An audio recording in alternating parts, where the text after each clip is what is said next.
नमस्ते everyone. On target में आप सभी लोगों का बहुत बहुत स्वागत है। चलिए ट्रिपल सी कोर्स की वीडियो सीरीज़ को कंटिन्यू करते हुए नेक्स्ट टॉपिक को आज हम लोग सीखेंगे। नेक्स्ट टॉपिक हमारा जो है वो होगा लैंग्वेज ट्रांसलेटर। नाम से ही आप समझ पा रहे हैं, बहुत आपने सुन रखा होगा। लैंग्वेज ट्रांसलेटर का नाम लेते ही दिमाग में कुछ नाम और क्लिक करते हैं, जैसे कि कंपाइलर, इंटरप्रेटर एंड असेंबलर। ये तीनों चीज़ें क्या होती हैं, इस पूरे वीडियो में हम लोग इन तीनों चीज़ के बारे में सीखेंगे। कंपाइलर किसे कहते हैं, कंपाइलर का यूज़ क्या होता है, किस तरह कंपाइलर वर्क करता है, एंड इंटरप्रेटर क्या होता है, इसका वर्क क्या होता है, एंड इसके साथ में असेंबलर के बारे में भी हम लोग सीखेंगे। तो थोड़ी सी बात कर लेते हैं कंपाइलर जो हमारा ट्रांसलेटर है इसी के बारे में, कि जो हमारे ट्रांसलेटर्स हैं ये हमें क्यों चाहिए, मीन्स कि इनकी ज़रूरत हमको क्यों पड़ी। तो सबसे पहली चीज़ कि हमारा जो कंप्यूटर सिस्टम है वो सिर्फ और सिर्फ मशीन लैंग्वेज ही समझ सकता है। ओके, कंप्यूटर सिस्टम को कोई दूसरी लैंग्वेज नहीं समझ में आती, उसको सिर्फ मशीन लैंग्वेज समझ में आती है, जो कि होती है 0 एंड 1, जिसको हम लोग क्या कहते हैं, बाइनरी नंबर्स कहते हैं। ओके, तो 0 और 1 कंप्यूटर तो समझ सकता है, हर एक बात को वो इसी फॉर्म में अपने अंदर स्टोर रखता है, लेकिन हम लोग उस चीज़ को नहीं समझ सकते हैं। तो ऐसे में क्या होता है कि कंप्यूटर भी हमारी भाषा नहीं समझ सकता है, उसके साथ भी सेम प्रॉब्लम है। इसी प्रॉब्लम को सॉल्व करने के लिए हम क्या करते हैं, एक ट्रांसलेटर का इस्तेमाल करते हैं, जो कि एक मीडिएटर का काम करता है हम दो अलग अलग लैंग्वेज जानने वाले लोगों के बीच में, यानी कि एक सिस्टम और एक हम दोनों के बीच में, यूज़र्स और कंप्यूटर सिस्टम के बीच में वो एक मीडिएटर का काम करता है, ट्रांसलेटर का काम करता है, जो भी डिवाइस हम लोग यूज़ करेंगे। हाँ, एक और चीज़, डिवाइस नहीं, वो एक तरह के सॉफ्टवेयर्स होते हैं। ओके, तो अब जो हमारे ये सॉफ्टवेयर्स होते हैं ये क्या करते हैं, ये लो लेवल जो है उस पर कन्वर्ट करते हैं, यानी कि जो हमारा कंप्यूटर समझ सकता है उसमें ये ट्रांसलेट कर देते हैं हमारी जो भी लैंग्वेज है, हाई लेवल लैंग्वेज होती है जो भी, तो उस लैंग्वेज को हमारी ये ट्रांसलेट कर देते हैं। ओके, अगर एक एग्जांपल से, अगर अभी भी नहीं समझ में आया है तो एक एग्जांपल दे रहे हैं, उससे समझने की कोशिश कीजिएगा। कि एग्जांपल के लिए आप यहाँ से चाइना गए, आपको अगर इंग्लिश आती है तब तो तालमेल बैठ जाएगा आपका वहाँ के लोगों के साथ में, अगर उसे भी इंग्लिश आती है तब कंडीशन है, क्योंकि आजकल इंग्लिश ऐसी लैंग्वेज है कि सबको आती है, ठीक है। लेकिन अगर आपको सिर्फ और सिर्फ अपनी ही लैंग्वेज आती है, यानी कि आपकी जो कोई भी मदर टंग आपकी हो वो लैंग्वेज आपको सिर्फ आती है, या फिर आपको अपने यहाँ की नेशनल लैंग्वेज जैसे कि हिंदी आपको अगर आती है, तो इस तरह की अगर लैंग्वेज सिर्फ आपको आती है तो आप चाइना जा कर के वहाँ पर आपको चाइनीज़ बोलनी होगी, तो आप वहाँ अपना तालमेल, अपनी बातचीत करने का जो भी है नहीं एडजस्ट कर पाएंगे तरीके को। लेकिन वहीं पर अगर आपको कोई और ट्रांसलेटर मिल जाता है जिसको दोनों लैंग्वेज आती है, उधर चाइनीज़ भी आती है इधर हिंदी भी आती है, तो वो क्या करेगा, आपसे बातें सुनेगा और बीच में वो क्या करेगा कि वो एक तरह से आपका ट्रांसलेटर हो गया। अब वो अपनी स्किल, उसकी स्किल है ऐसी कि वो ट्रांसलेट कर सकता है, तो ट्रांसलेट करके आपकी बात वहाँ पर दूसरे आदमी तक ट्रांसफ़र करेगा। तो इस तरह आपकी बात यहाँ से, फिर इसके बाद में यहाँ से यहाँ, और उसके बाद में यहाँ से होते हुए आप तक पहुँचेगी। सेम कंडीशन हमारे पास ट्रांसलेटर की होती है। ट्रांसलेटर आपका ये है और ये रहे आप, और ये रहा आपका कंप्यूटर सिस्टम। दोनों के बीच में कन्वर्सेशन हो सके, बातचीत हो सके। बातचीत का मतलब आप समझ रहे होंगे हम क्या कहना चाह रहे हैं। तो बस इसी चीज़ को मैनेज करने के लिए हम लोग ट्रांसलेटर का इस्तेमाल कर लेते हैं। ओके, अब कुछ ट्रांसलेटर भी अवेलेबल हैं, तो उनके बारे में जो मेन है जान लेते हैं। ट्रांसलेटर कौन कौन से हैं, कंपाइलर, इंटरप्रेटर, असेंबलर, ठीक है। ट्रांसलेटर के बारे में जैसे मैंने आपको बताया कि ये आपके सॉफ्टवेयर प्रोग्राम्स होते हैं और ये टोटली लैंग्वेज पर डिपेंड करते हैं, ठीक है। ये कंप्यूटर को आपके एक इंटरफेस प्रोवाइड करते हैं जो कि क्या करता है, हाई लेवल लैंग्वेज को रीड करता है, और हाई लेवल लैंग्वेज को रीड करने के बाद में क्या करता है, ये आपकी जो भी डेस्टिनेशन लैंग्वेज है, और डेस्टिनेशन लैंग्वेज हमारी ऑब्वियस सी बात है कि वो मशीन लैंग्वेज होगी, ठीक है, मशीन लैंग्वेज में वो आपकी कन्वर्ट कर देता है। तो ऐसे कौन कौन से ट्रांसलेटर हैं आपके पास, 3 हैं, कंपाइलर, इंटरप्रेटर और असेंबलर। अब 3 हैं, लेकिन तीनों सेम वर्क नहीं करते, या फिर तीनों का प्रोसेस सेम नहीं होता है। तीनों लोगों के अपने अलग अलग एटीट्यूड है, मीन्स कि कंपाइलर के काम करने का दूसरा तरीका, इंटरप्रेटर के काम करने का दूसरा तरीका, असेंबलर के काम करने का अलग ही तरीका, ठीक है। तो एक एक करके हम लोग देख लेंगे। सबसे पहले हम बात करते हैं कंपाइलर की। तो इसके जो पॉइंट्स हैं, पहले मैं आपको पॉइंट्स रीड करके एक बार बता रही हूँ, उसके बाद में फिर हम लोग समझेंगे इसको। कन्वर्ट्स HLL यानी कि high level language to low level और machine dependent, okay, works on whole program into object code. The object code is machine code that the processor can execute one instructions at a time. Belongs to 3GL, that is third generation language. Examples इसके कौन कौन से? Borland, GCC, Turbo C++ या फिर Just in Time. ये कुछ आपके compilers के एग्जाम्पल हैं, तो इनका आप इस्तेमाल करते हैं अपने प्रोग्राम को कन्वर्ट करने के लिए, ट्रांसलेट कराने के लिए. अब बात करते हैं कंपाइलर के बारे में थोड़ा सा और डीप में. तो होता क्या है, कंपाइलर जो है वो कैसे वर्क करता है, ये इसमें आप जो भी प्रोग्राम लिखेंगे तो वो पूरे प्रोग्राम को क्या करेगा, एक एक लाइन करके ही रीड करेगा. और जब ये पूरा प्रोग्राम आपका रीड कर चुका होगा यानी चेक कर चुका होगा, तब क्या करेगा कि कंपाइलर प्रोग्राम के जितने भी इंस्ट्रक्शंस हैं उनके लिए एक इंटरमीडिएट कोड बना दिया. मतलब जब भी ये प्रोसेस करता है उसी दौरान इसमें एक इंटरमीडिएट का कोड बना दिया जाता है, यानी कि वो कोड जो कि आपके चीज़ों को कन्वर्ट कर सके.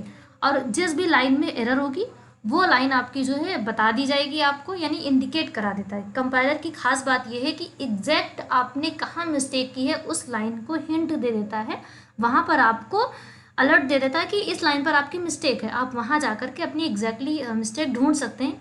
ऐसे नॉर्मली अगर आपको सिर्फ मिस्टेक बता दी जाए पूरे प्रोग्राम में, इतना अच्छा खासा आपका प्रोग्राम बन चुका है और आपको मिस्टेक्स ढूंढनी पड़े, तो ये थोड़ा सा और भी टफ वर्क हो जाता है आपके लिए. आगे चल के जो दूसरे ट्रांसलेटर्स हैं उनमें ये काम करना पड़ता है, लेकिन कंपाइलर में आपको ये काम नहीं करना पड़ता है.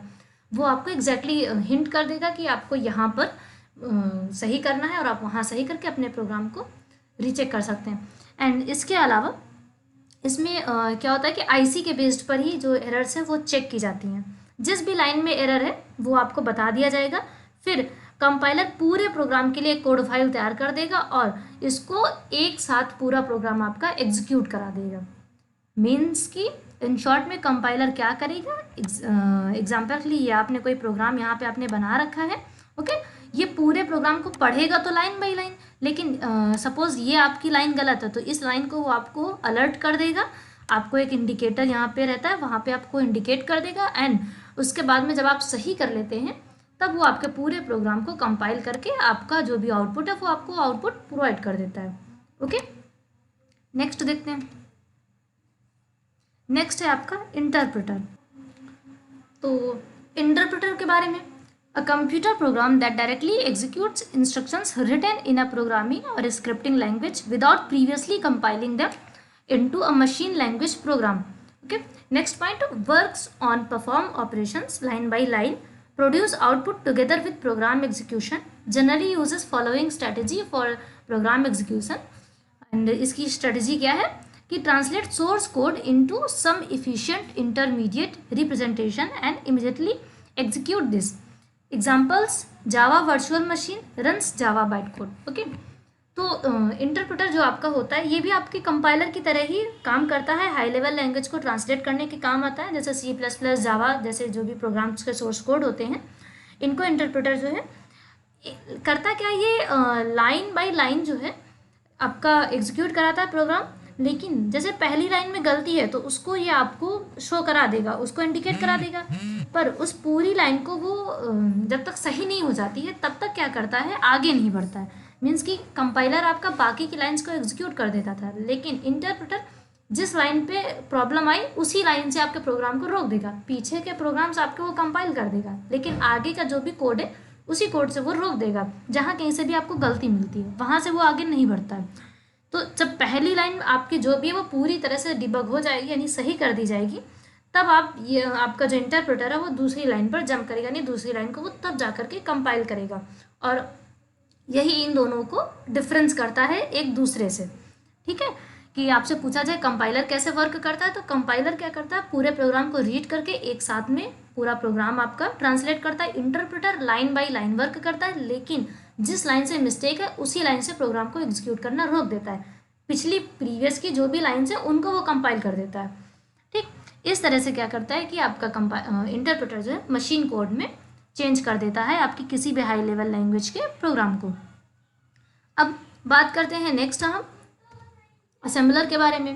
तो असेंबलर क्या है? असेंबलर पहले थोड़ा सा इसके बारे में रीड कर लेते हैं हम लोग कि assembler is use to translate an assembly level code to machine readable code. Assembler too checks the correctness of each instructions and reports the diagnosis report. तो जो आपका असेंबलर है, यहाँ पे मेन चीज़ आपको ये समझने की है कि यहाँ एक थोड़े से चेंजेस होते हैं। वो चेंजेस क्या है वो भी मैं आपको बताती हूँ। सबसे पहले बात कर लें असेंबलर का ऑपरेशन किस टाइप का होता है। Assembler converts the assembly level language to machine level code. ठीक है, असेंबली लेवल लैंग्वेज होती है, ये एक अलग टाइप की ही लैंग्वेज है। इस लैंग्वेज को स्पेशली चेंज करती है मशीन लेवल कोड में। अभी तक हम लोग हाई लेवल लैंग्वेज की बात कर रहे थे। अब असेंबली लैंग्वेज किस टाइप की होती है अभी मैं आपको बताऊंगी।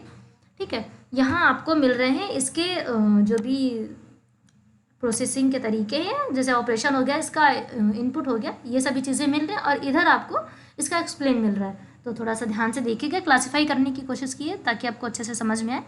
इनपुट क्या होगा? इनपुट में आपको क्या देगा? ये assembler level code as a input आपको ये प्रोवाइड कराएगा। कन्वर्सेशन टाइप क्या होता है इसका? Assembler generally does not convert complete code at one time. ये क्या करता है जनरली कि पूरे के पूरे कोड को एक ही बार में नहीं ट्रांसलेट करता है।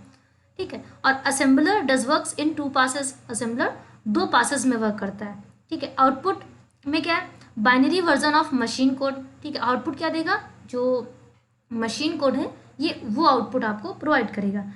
एग्जाम्पल्स आउटपुट का मीन्स ये जो भी आपको रिजल्ट देगा।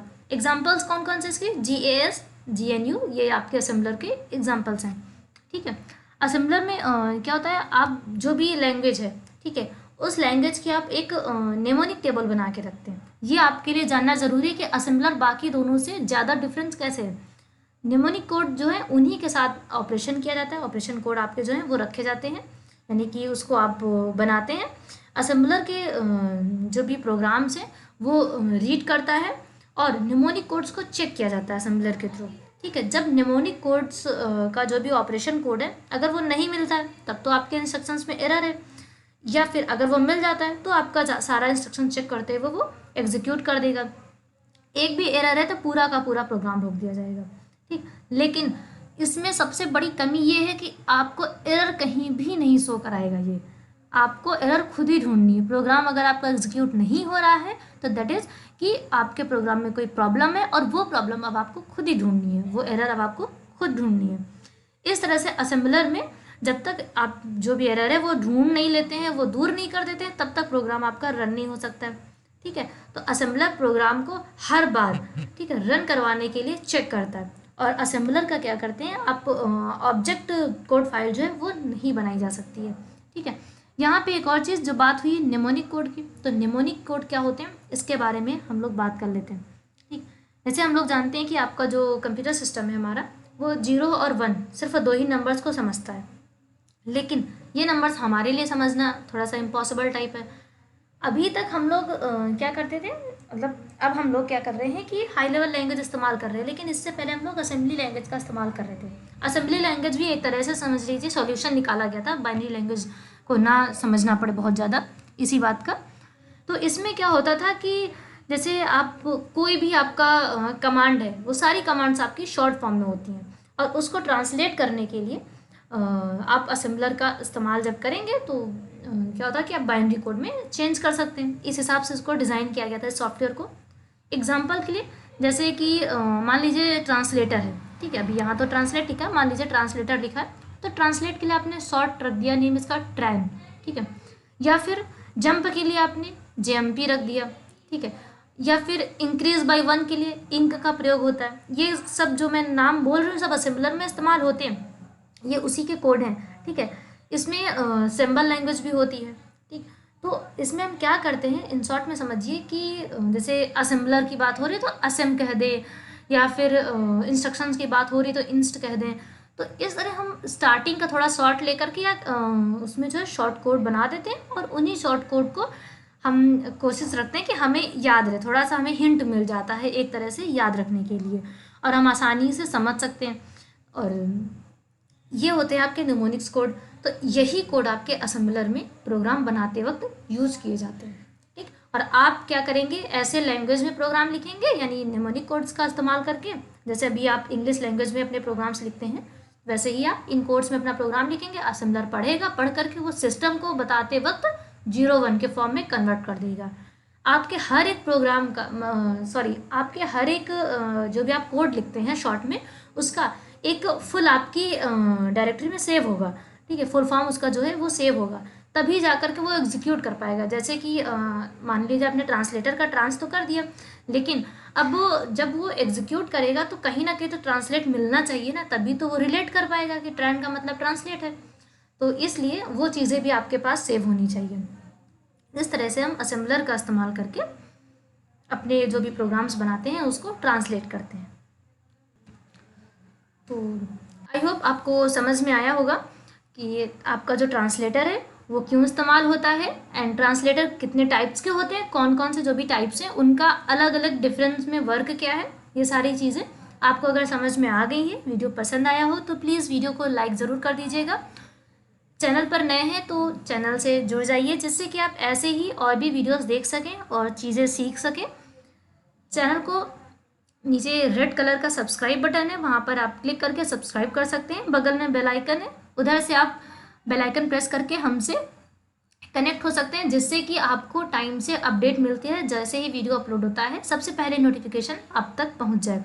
ओके, साथ ही में वीडियो कैसा है ये चीज़ हमें कमेंट करके ज़रूर बताइए। आपके कोई भी कन्फ्यूजन्स हैं तो आप वो भी हमें कमेंट करके बता सकते हैं, ताकि नेक्स्ट वीडियो में हम आपके उन कन्फ्यूजन्स पर भी थोड़ी बहुत बात कर सकें। Thank you for watching this video, please share this video.